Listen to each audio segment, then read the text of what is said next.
Marge Ptaszek was searching for the purpose of her life and the truth that would tie everything together to make sense of what was taught and what was happening on our planet, the fire that was creating all the smoke. Through many experiences, she was finally led to the knowledge book that provided all the answers. She is now talking about this gift to humanity on Knowledge Book Radio, so all can be united in peace, love, and harmony. Please call 1-973-787-7035 or email mmjp99@gmail.com with questions. If you send your postal address to mmjp99@gmail.com, you will receive 3 chapters of the Knowledge Book as a gift. Now, here is your host, Marge Ptaszek.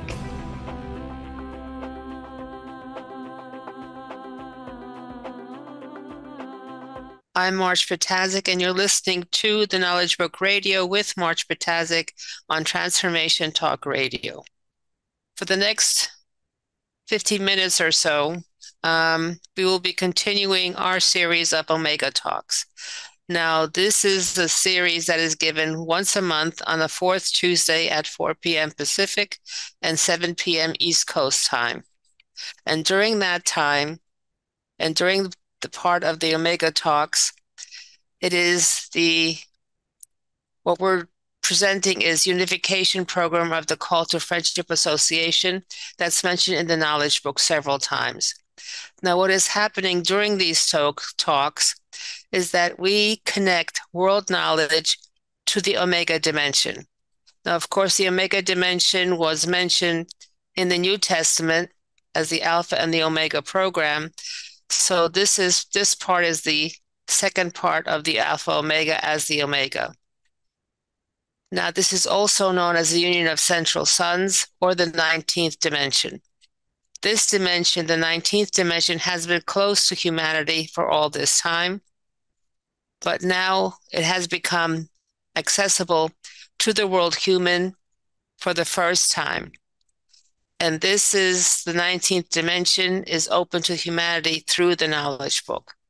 And what the Knowledge Book does is takes us from the 18th dimension to the 19th dimension. It is the progress that we can make on this journey of our evolution. Now, the topic for this month is navigation or guidance systems. So for February, it is navigation or guidance systems, and we will start the talk now. So what is navigation? Basically, it is answer to a question, how do we get from point A to point B? Well, in order to know how to do this and how to accomplish this, first of all, we need to know, well, where we are. Second of all, we need to know where we are going. And somewhere along the line, we have to have a plan on how to get there. So on the first picture here, we are seeing that, point A to point B could be accessed directly, or point A to point B could be a scenic route. The destination is still arrived at. However, there could be different goals and different destinations depending on who you are and where you are and what you need to be accomplishing. And that's described in the second picture. So when anyone wants to visit a neighbor, the simplest thing to do is to walk out of your home and walk to your neighbor's place that is clearly visible a very short distance away. But if the neighbor lives on the other side of a mountain, is now on vacation in another country, or somehow the direct route is blocked, the process becomes a bit more complicated. So how do I get from point A to point B in this situation? Over time, there are different methods of giving and receiving instructions, or navigation methods were devised. At first, maybe the directions may have included a well-worn path or some very specific landmarks like boulders, trees, or rivers to allow someone to get from where they were going, where they were, to where they were going. Actually, this was also what we do right now when we're giving people instructions. You go down this road, past 3 traffic lights, make a right at the shopping center, at the shopping center, go left to go around the shopping center. So we were giving these instructions all the time in the same way. Also, airplanes initially had no lighting equipment. So basically, they were using roads and rivers to navigate. And as long as they were flying during the day, then they could get to where they needed to get to by following landmarks, on the earth below. However, in that night, you could not navigate if everything was dark. So if people shut all their lights, and this was the blackout during World War II, if they shut all the lights, then no one could spot them from the sky. As people began to travel longer distances, even crossing continents and oceans, various methods and tools were devised to meet these needs. So the first compasses were designed, as many things were, in China. This happened between 200 before the Common Era and 200 of the Common Era. Now, the early prototypes of this compass used naturally magnetized lodestone to point north.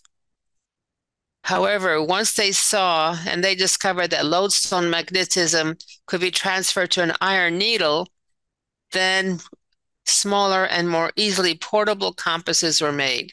By the 11th century, these travel-ready compasses had been adopted by merchant vessels and military commanders alike. Now, in this picture, you're seeing sticks and shells. The sticks, this is a Micronesian stick chart. It shows wave patterns and currents, while the shells themselves represent atolls or islands. In essence, it is a sea map. If you pass this atoll, then the currents could go, cross currents are present, or the wave currents are going this way, so they know how to navigate around using this stick map. So believe it or not, but ancient mariners successfully navigated thousands of miles of South Pacific Ocean without compasses, astrolabes, or other mechanical devices by using these stick charts. The cross staff, that's also known as the forestaff or the Jacob staff, was one of the earliest navigation tools. It was used to measure the angle between the horizon and a celestial body such as the sun or stars. If you knew this angle, a navigator could then determine his latitude and direction based on his position on a map. The astrolabe is an early scientific instrument used for calculating time and for observational purposes. One type enabled astronomers to calculate the position of the sun and some stars with respect to both the horizon and the meridian. The celestial sphere, the ecliptic, the celestial equator, and the tropics of Cancer and Capricorn were represented on a flat surface. Thus, the planisphere astrolabe can be viewed as an early rudimentary analog computer. So if you see here, you've got these gears and you've got this gears going around. So special markings going around and special notations going around. This is flat one. This is one that you have different notches and different positions that could be on. And depending on where you were, you could specify where you were and know where the certain stars or the planets were. Then you can calculate where you needed to go and how you needed to go. And also you would also be able to calculate the time.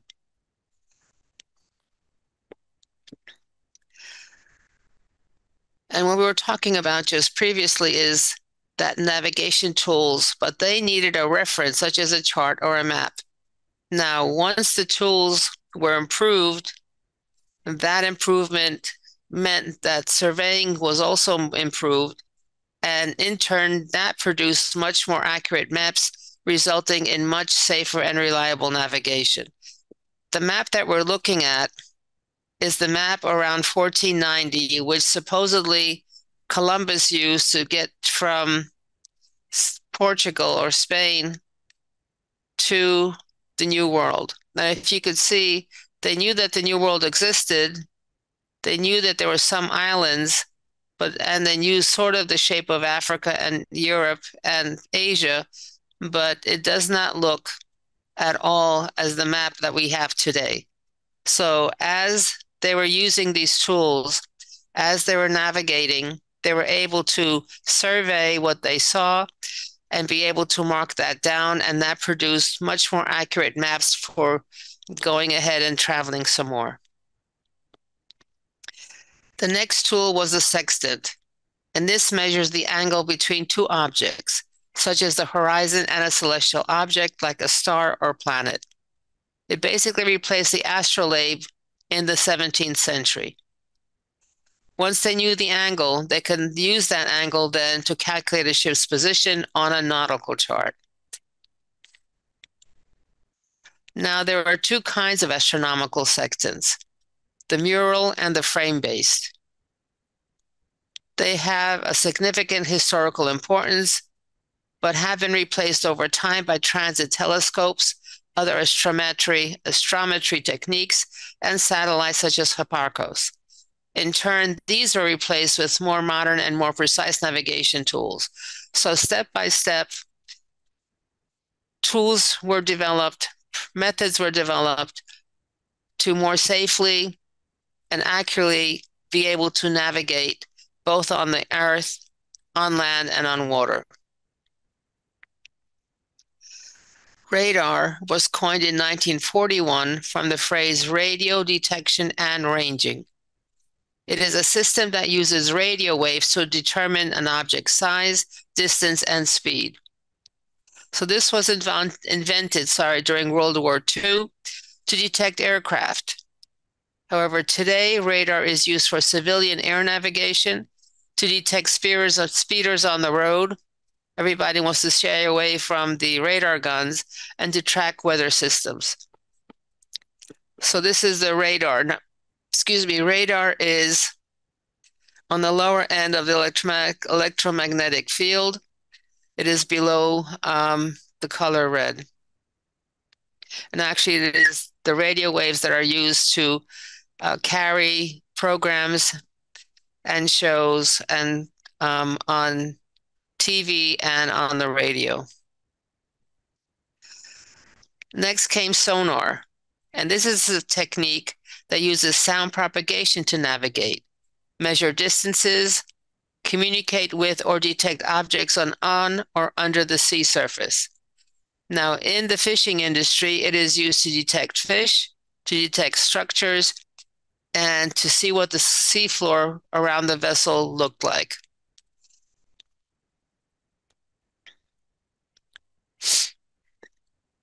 Then we come to a more modern form, and this is LiDAR. It is an acronym for light detection and ranging. Laser light is sent from a transmitter and reflected from objects on the scene. It is used to draw maps that show contours and other features not readily available by the naked eye.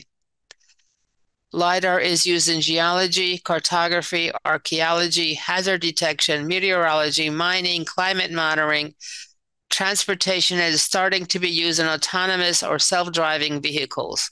Now, all these systems, both radar, sonar, and now LiDAR, are using the electromagnetic spectrum. They're using some portion of the electromagnetic spectrum, ranging from below the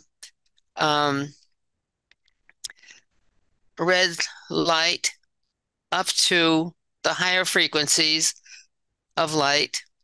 And basically, it's the same system, but using different bandwidths of that electromagnetic frequency.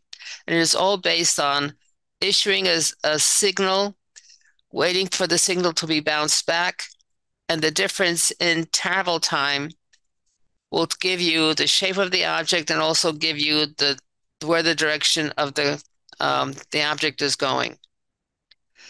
In case of the laser light or the LiDAR, it is very accurate. So you could see on this picture on the bottom here, on the third one on the right, that you can detect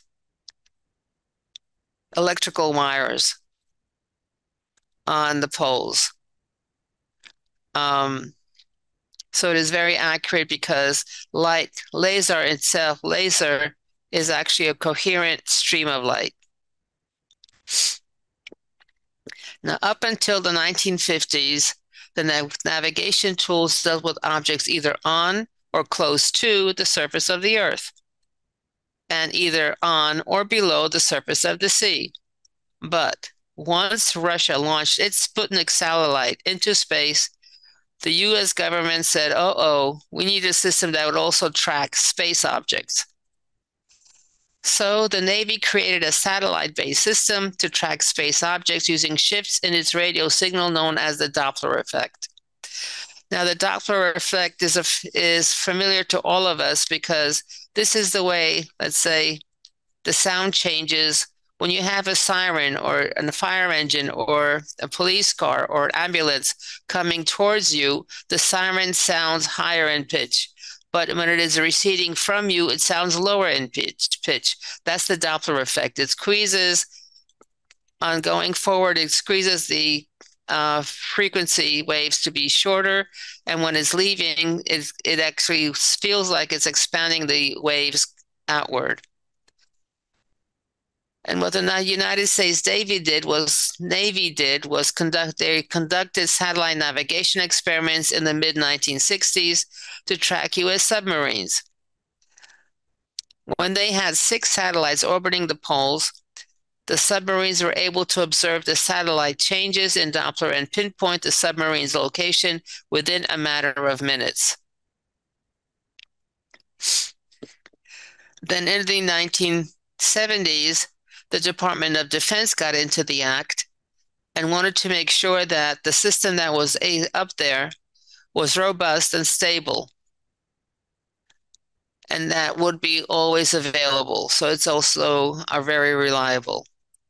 So what they did was basically take what ideas the Navy scientists had, and then they added their own particular twist to it by using satellites to support their proposed navigation system. So the first navigation system was launched in 1978, and this was the navigation system with timing and ranging, or NavStar. And they had 24 satellite system, fully functional and operational in 1995.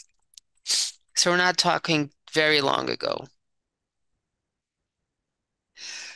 So GPS is a multi-use space-based radio navigation system owned by the U.S. government and operated by the United States Air Force to meet national defense, homeland security, civil, commercial, and scientific needs.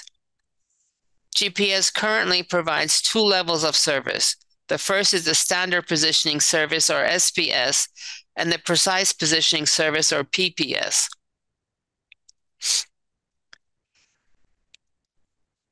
Access to the PPS is reserved for the armed forces, U.S. federal agencies, and selected allied armed forces and governments.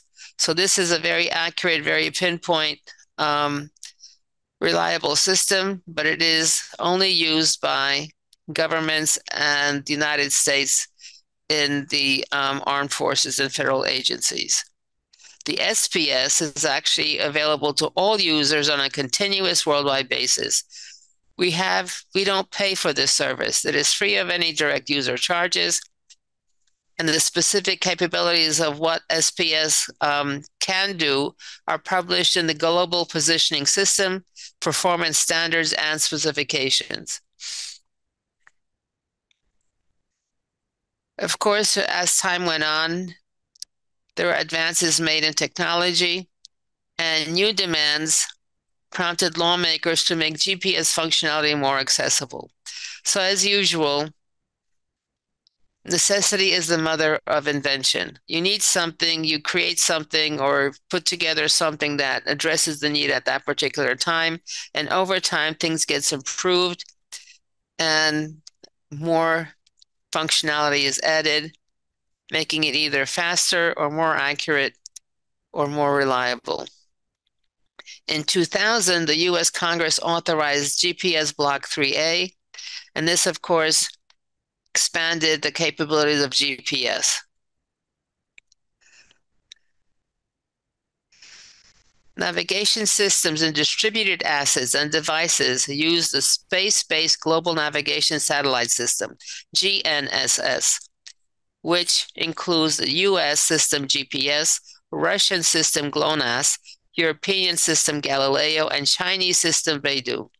There is a constant push by scientists around the world to improve GPS and develop technology and applications that supplement, replace, or enhance it. So, in case anyone's thinking that cooperation across different countries and different continents is not possible, there they are. 1, 2, 3, 4 powers cooperating for the benefit of all. Now, since 2016, a team of researchers at the University of California, Riverside are developing a highly reliable and accurate navigation system that exploits signals like cellular or Wi-Fi. Now, they think and hope that this new development may serve as an alternative to or complement GPS. And if they're going to be using cellular or Wi-Fi technology, they think it will provide a more reliable, consistent, tamper-proof navigation technology. GPS technology spread across the globe and has become an essential part of everyone's life and everyone's infrastructure. And they're finding a use for this application in every field. Because GPS service is low cost and is available worldwide, they have spurred global positioning system technology applications in several industries. Now, because the receivers of the GPS signal were very well developed and they were small enough, then that made them affordable for many uses. GPS technology applications are used in the internet, banking, mapping, communication networks, agriculture, military, and so on and so on and so forth. And as we're going along, more and more uses are being found for GPS systems.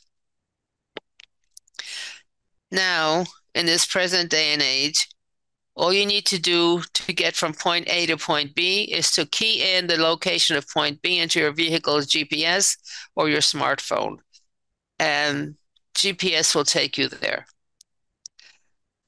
Now, if you're going to an unfamiliar place and you've never been there before, you no longer have to have physical maps, as GPS satellites do all the work. So as the GPS satellites go around the world, they actually are able to survey locations, put in more detail on the maps, and the GPS systems are becoming more and more reliable. So the GPS actually guides the driver turn by turn as it drastically improves how quickly and safely we get from one point to another. There may be minor glitches like turning left or turning right into a one-way street, or maybe going somewhere where there is no road, but usually now that most of that has been eliminated. Now, logistics companies. These are the people that transport tanks, trains, cars, automobiles, ships. All of these companies use GPS systems to manage their drivers, to keep track of their consignments, and to obtain useful real-time data, such as total drive time, number of stops made, and the average speed of travel. It could also be used on multiple vehicles at once, making it a rich source of comparative vehicle data as well. So shipping companies, logistics companies can use the data they obtain from the current use of ships, trains, airplanes, or whatever, and they can improve their systems to make sure that the deliveries are made on time and they are made as they're supposed to be given. Now, GPS is also a vital part of maritime navigation, not only because it shows where to go, but because it is able to detect storms and severe weather before it is encountered. So if you have a GPS system on board and the GPS system shows you there's a storm out at sea, more than likely you will not be able to, you will decide not to go, not to put out to sea. So weather satellites, satellite imaging, and in-sea depth reading devices all utilize GPS technology, and they are crucial to survival at sea. So as long as weather satellites are working and the satellite imaging is working and the sea depth reading devices are all working and they're all using GPS technology, then you're much more likely to be safe at sea from any danger, whether it's from under the sea or from storms on the sea.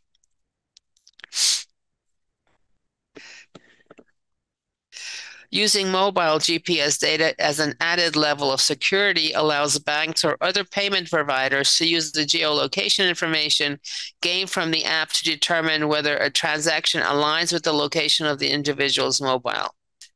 So basically, they're saying, okay, I'm getting this transaction, but is this a true transaction or is it a bogus transaction?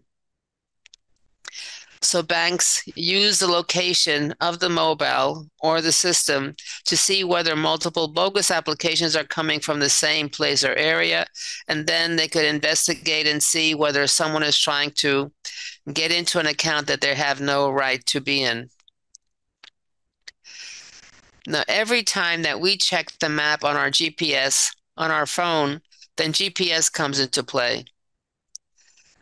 Cell towers use it to route phone calls, ATMs and cash registers use it for transactions, electrical grids use it to send power to houses, and stock exchanges use it to regulate the trades that go into stock portfolios or investment funds. So this is how extensive the use of the GPS systems is, and it is crucial to keep that operational and ongoing and reliable, because everything seems to be depending on the GPS systems. In financial processing, transactions are timed down to the microsecond, and this standard is now used in many electronic networks. Tiny differences can wreak havoc in whole operations. And what makes the GPS so crucial isn't the positioning part here. It is the ability to make machines all over the planet agree on exactly what time it is. Now, if you've ever had any situations with your bank, the timing is critical. Did the deposit you make enter the system, enter your account before you withdrew it with a check or withdrew it through an ATM machine? So are you okay with your own account, even though you've sometimes, if your withdrawal gets posted before your deposit, then you have a situation on your hands where the system does not recognize the fact that you've made a deposit and therefore you can't take the money out and you're not then overdrawn. So it is critical both for the banks and for the people who are using those banks to have the exact timing so that proof can be shown as to what went in first and what went in second, and therefore situations are resolved. Now, digital money moves faster than humans can think, and both banks and regulators alike rely on timestamps to monitor transactions, to catch fraud, and to make sure the right people get paid. When you pull cash from an ATM or swipe your card at a coffee shop, the machine needs to determine the precise time that the transaction occurs so that accounts are not overdrawn. So all that is critical is the timing of everything. I mean, especially in stock markets, a split second could mean the difference between a stock price being purchased at a good price and a stock purchase being made at an astronomical price. And maybe if the transaction was made, then the user would not want that price, will not want to pay that price. So timing is critical. Now, for precision applications such as aerospace flight, navigation systems may combine GPS with an onboard inertial navigation system, or INS. INS delivers very high level accuracy in the short term, but as it drifts away from its contact point, it loses it loses touch with external signals and therefore becomes more unreliable. Now, scientists think that existing GPS INS systems, although they're both complex and useful, will not meet future demands of, for example, autonomous vehicles. Because GPS signals are weak, they are unusable in places like deep canyons or obstructed remote locations. All of us have been in a situation where we're waving our cell phones around above our heads trying to find a GPS signal. Additionally, GPS signals are prone to jamming, both intentionally and unintentionally, are unencrypted and unauthenticated, and this kind of a situation could compromise the security system. So it's both good, but it has its drawbacks. So GPS applications are popping up everywhere and becoming an integral part of everyday life. From how we move from place to place to how we monitor our borders, GPS can be used to considerably enhance our directional accuracy. Now, if you've never been to someplace before, all you have to do is put in the address and the GPS tells you how to get there. Now, real-time GPS data has numerous applications. If you've been to a racetrack recently, you may have noticed that it is no longer necessary to be anywhere near the tracks during the race. That's because GPS devices are attached to racehorses, which provide crucial real-time data. So it is immediately visible and knowable as to which horse came in first, came in second, came in third, and also down the line. Because a GPS will tell you the exact location of that horse, and we're no longer dependent on some person eyesight to let us know who won.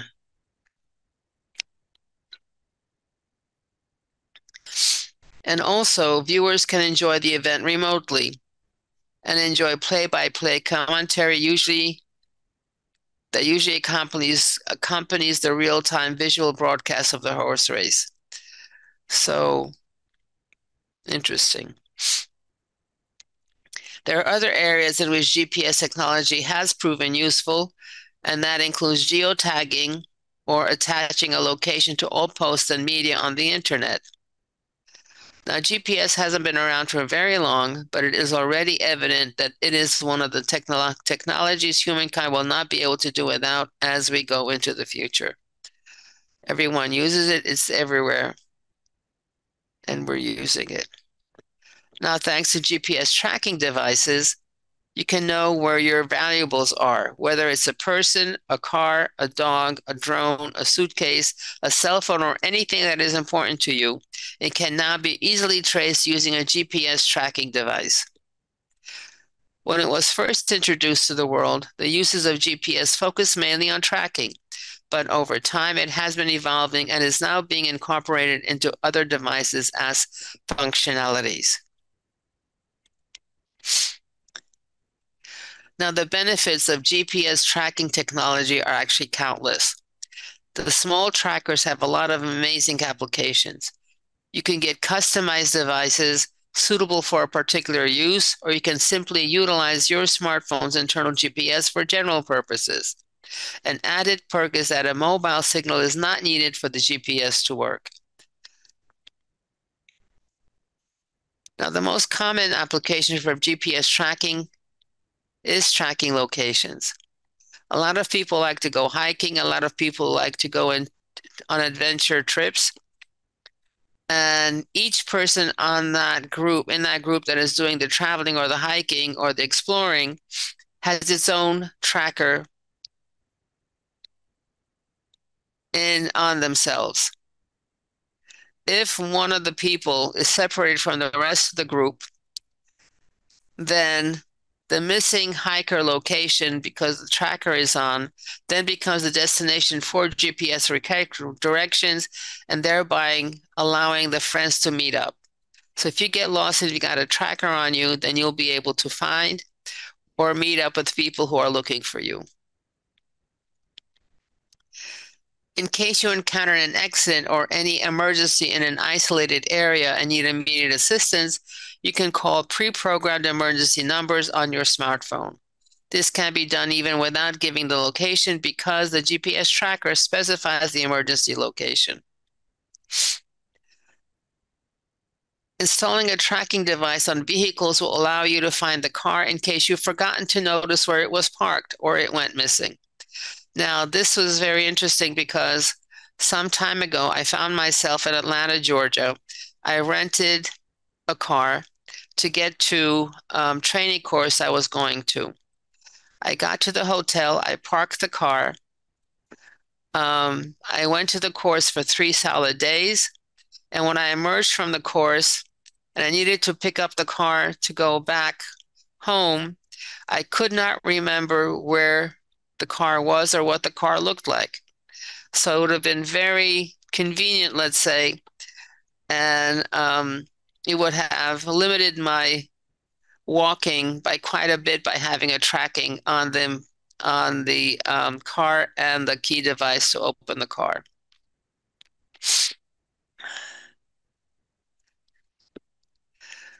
So if you embed a GPS microchip or wear a collar equipped with a GPS pet tracking device, pets can be easily found in cases where they wander off. If you know cats, they will, or dogs, or any animal or pet can wander off if they get scared or if something happens, and then they may have difficulty in coming back home. Another use is keeping track of vulnerable people. Now, anyone who tends to wander off but has difficulty in finding their way back home can be supervised and or located by a tracking device placed in their clothing. Some devices, whether they're independent or included in another device like a watch, can detect a medical emergency and automatically contact emergency services. This is an amazing application of GPS technology. Now, it is important to note that humans don't only navigate on the physical plane. They are also embarked on an evolution journey from the micro to the macro, to ever higher dimensions, and as the knowledge book tells us, evolution is interminable. So we don't only operate within the 3D environment of the physical plane. We are also on an evolution journey that will take us from the micro dimension to the macro dimension, from the single to the totality. Now, humans are very special beings, and they have an amazing ability. They can enter dimensions through thought, not the physical body, but through thought. And the human was the first one to reach the level of God through thought. Humans also have this propensity, his ability, this pull to go where they should not go or do what they should not do. So we have this duality going on here. Number one, we can reach very high dimensions. And number two, we go where we're not supposed to go or do what we're not supposed to do. I know personally, if somebody tells me to go this way, I will go completely the other way. But anyway, now this combination creates a potential, even if unintended, to be a danger to both himself, herself, and the universe. So number one, you may unintentionally go to a dimension that we're not supposed to go to, meaning that those energies are too high for us and we may get our brain zapped. Or we may wreak havoc in that dimension by entering where we're not supposed to be. And if we continue to do it, if you continue to be undisciplined, then not only can we harm ourselves, we could also harm the universe. And of course, this is like a bull in a china shop. The bull doesn't know that he's breaking all the dishes and that they're very precious dishes and that he's not supposed to be in that china shop, but he is because he wants to be. And unintentionally, he's in a dimension where every move he makes will cause problems and broken dishes. So, how do we evolve? Does living in the world evolve us? Just by plain everyday living. And fascicle 8 gives the answer. Quote, the child is born, grows up, passes the age of adolescence, gets married, produces and passes away. But he has not even taken a step towards evolvement yet. Evolvement is not a philosophy of the spirit, it is the maturity of that spirit. So the answer is you may go through life, go through experiences, but in the end you have not evolved. So how is this evolution journey accomplished? The knowledge book informs us that the celestial authorities implemented multiple evolution paths by which the human could make progress. So basically, the narration is as follows. If we tried this, it didn't work. We tried the next plan, it didn't work. We tried the next plan, that didn't work. We applied the next plan, that didn't work. In the meantime, the human was a precious being because they could travel to different dimensions through thought. So if she was worth saving. However, none of the plans are actually working. So the first guidance system was a program of meditation that taught humans. Actually, these are previous programs. And the first one that started to work was the one of meditation. And meditation taught humans through a formal graduated process to draw down cosmic energies through thought power. Now, had everyone been able to accomplish the meditation program, no other guidance systems would have been necessary. However, few were able to accomplish this, and they went on to higher evolution states, while the rest of us went to what I call remedial school. We went through a stepwise progress through the sacred books. So the method or evolution guidance system that was the most successful was the training and education program of the sacred books. The first program was the Old Testament, the second was the New Testament, and the third was the Quran. Each of the sacred books bestows energies, frequencies, and knowledge specific to the social consciousness of the period that they were in. Now, these programs altogether lasted 6,000 years, and now these programs have come to an end.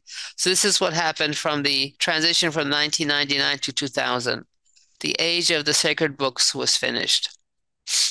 In fascicule 30, quote, in the medium you live in, there is an enlightenment guide who guides you and enlightens you in every step you take. He is your guardian being, your private coat. He assists you even in the worst circumstances. Apart from this, educating you is the best in the best possible way is also her mission. That is, he is the one who prepares you for the first medium of evolvement. Now, of course, these beings, these enlightening guides, are not here to let us know what the lottery numbers are, what stock will become the next Apple or Microsoft, and what system to develop. They are here only to make sure that we are going on the evolution path that has been designed. Now, of course, we come into the world as a complete package. Everything we need is incorporated in us. We land in the perfect environment for progress on our evolutionary path, our plan of destiny. We are also assigned at least one guardian. So no matter where we wind up, in a family of 20 or a family of two parents and a child, whether it's in Asia, whether it's in Africa, whether it's in, North Pole or anywhere you are, in the mountains or in the plains, wherever you are, that's where you're supposed to be, because that is what will be the best for you to achieve your evolution, to be able to go through your plan of destiny and achieve the ultimate goal. Now, of course, we get personal assistance. In fascicle 5, it says, quote, each baby born has a guardian friend. Her mission is to educate and protect that baby. Each step the baby takes in the world frequency is under her responsibility. But he is obliged to help you only on the path of evolvement and beyond it. There is no favoritism, end quote. However, we need to keep in mind that the higher that we are on the evolution ladder, the more of the guardians are assigned. So at minimum, you get one, but potential is that you may have 20 or more. I don't know, but everyone at least has one, and they're responsible to protect us and to guide us through our evolution. Now, besides our own personal guidance, guardians, every dimension has its own guide, has its own teacher, and their responsibility is to guide us through that dimension's evolution plan. Now, each dimension has an entrance and an exit gate, an entrance and then an exit examination. Once you are close to finishing the evolution plan of that dimension, then the next dimension guardian starts to give the next dimension's energies and knowledge to prepare for the next dimension. So it's like once you graduate high school, you have to have an entrance examination to get into college or wherever it is that you're going. If you graduate from 8th grade, again, you have to have passed your exit examinations from the grade that you were in. So no matter what, there's an entrance gate, there's an exit gate, there's an entrance examination, there's an exit examination. This is also true for going from one dimension to the next. In fascicle 26, it says, quote, the next higher frequency connected to you supervises you. He is your guardian friend. He trains you and connects you to the next higher frequency. That one, too, trains you and connects you to the next higher frequency. So it's an ongoing process, step by step. Whether you're in preschool or kindergarten or first grade or in college or in university, every dimension has its own guardian that trains you and educates you and that connects you to the next higher frequency or the next higher level of education. Now, all these guidance systems depend on the help of an external guide, whether it's the Enlightenment books or the Enlightenment guides like Moses, Jesus Christ, Muhammad, or our personal guardians. We also need the help of a guru, a rabbi, a priest, or an imam to interpret those books and supervise our progress. However, we make progress by our own individual efforts, but need to be guided along the path. That's why we have priests. That's why we have rabbis. That's why we have imams. That's why we have gurus. They are the ones who've gone through this path before in whatever path they are experts in. They have been there before. They know, they have experienced what it's like. They therefore can check and see whether your experiences are in alignment with the successful path, and they can then change your path, change your either prayers or meditation practices or whatever it is. They could change the guide. They will change your instructions to be able for you to achieve and go on the correct path and achieve success. So up until this time, we need an external person, someone outside of ourselves to guide us, to teach us, to make sure that we're on the right path. Because if we're using prayers or you're using mantras that, or improperly, or we're doing the practices wrong, or we're praying in the wrong way, then we can cause harm to ourselves. We can even, there is warnings that say that you could actually go mad or make or create really bad stuff. So outside guru is very, very important, and we need to keep in touch with them and make sure they're following our progress and making sure that we are on the right path.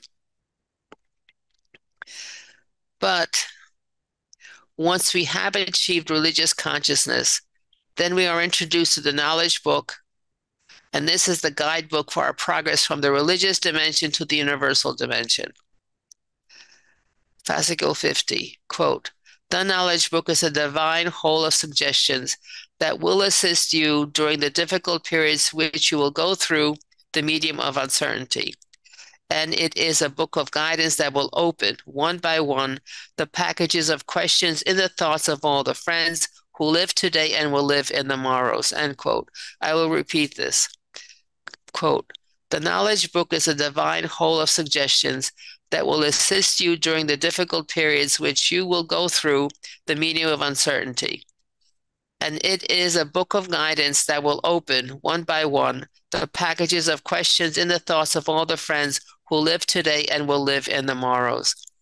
So if you have a question about something that's going on, if you read the knowledge book will give you the answer, because it is specifically designed to be able to show you what is going on. It has all the answers. In fascicle 39, in this final program of progress, a guru's help is needed in order to reach nirvana. 25. However, everyone connected to the system, that is, everyone's connected to the knowledge book, is from then on a guru. So here we switch from an external guidance system to an internal guidance system. And the internal guides are our intellect, logic, and conscience. So we go from the outside to the inside. We go from somebody outside telling us what to do, explaining what is happening and how it is happening, to an internal guidance system where we ourselves guide ourselves. However, in order for us to do that, we need to be using our intellect, logic, and conscience. Fascicle 9, quote, "The intellect is the most powerful focal point of the layers of awareness. It is in connection with universal energy. The intellect always commands. This mechanism nearly obsesses the human in question. What is to be done is done and applied. The triplet of intellect, self, awareness administers all these situations," quote. So the intellect is the ruler. It's the one that supervises everything in terms of awareness. And this intellect is in connection with universal energy. So depending on the dimension that you are in, you'll be getting different energy, which means your guidance from the intellect will be dependent on the dimension that you are in. And therefore, your actions, which follow based on the intellect that is guiding you, will change over time, because each dimension has different rules, different training systems. So you'll get a different guidance. If you're still in the religious dimension, you will get a different guidance on when you were in the transition period from the religious dimension to the universal dimension. So in the universal dimension path, your conscience will be telling you to read the knowledge book, to write the knowledge book, to go to the focal point, to make sure that you are kind to everybody and that you are actually following out and carrying out your mission. So this is what your conscience or your intellect will be telling you to do, because you are now in the energy layer of the transition from the religious to the universal dimension. Now, knowledge book glossary says that the logic is thinking right. And in fascicle 29, the moment the logic circle becomes activated, your channel of doubt is opened in the medium of quest. And all through life, the system of logic, awareness, cognizance, doubt, quest, discovery continues. And actually, logic acts through the world potential. Fascicle 41. If your conscience is at ease while you do any task, then that task is also good according to your level of consciousness, because the level of consciousness operates parallel to conscience, in essence, hearts who have grasped the truth. Quote, "So love created everything. Love maintains everything. The breath of love gave and is still giving us life. We are currently in the final age and are going through our final examinations. When our energy and frequency is equal to the energy and frequency of the love that brought everything into existence, then love becomes our internal compass. our internal guidance system. We will have succeeded in our evolution journey. We have arrived at the macro from the micro. We will be ready for the next evolution plan. And that's all she wrote for this session. You have any questions or suggestions for topics, mmjp99@gmail.com, telephone number 973-787-7035. See you next fourth Tuesday of the month. Thank you very much. All the best. Take care. You've been listening to Knowledge Book Radio with Marge Ptaszek. Marge was led to the Knowledge Book, a gift to humanity at its time of transition to the Golden Age that provides the truth, energies, and knowledge. Now, she shares information from and answers questions about the Knowledge Book with you the fourth Tuesday each month at 4 p.m. Pacific, 7 p.m. Eastern on TransformationTalkRadio.com. For more information, visit usa.theknowledgebook.net and tune in next time for another amazing show on Knowledge Book Radio.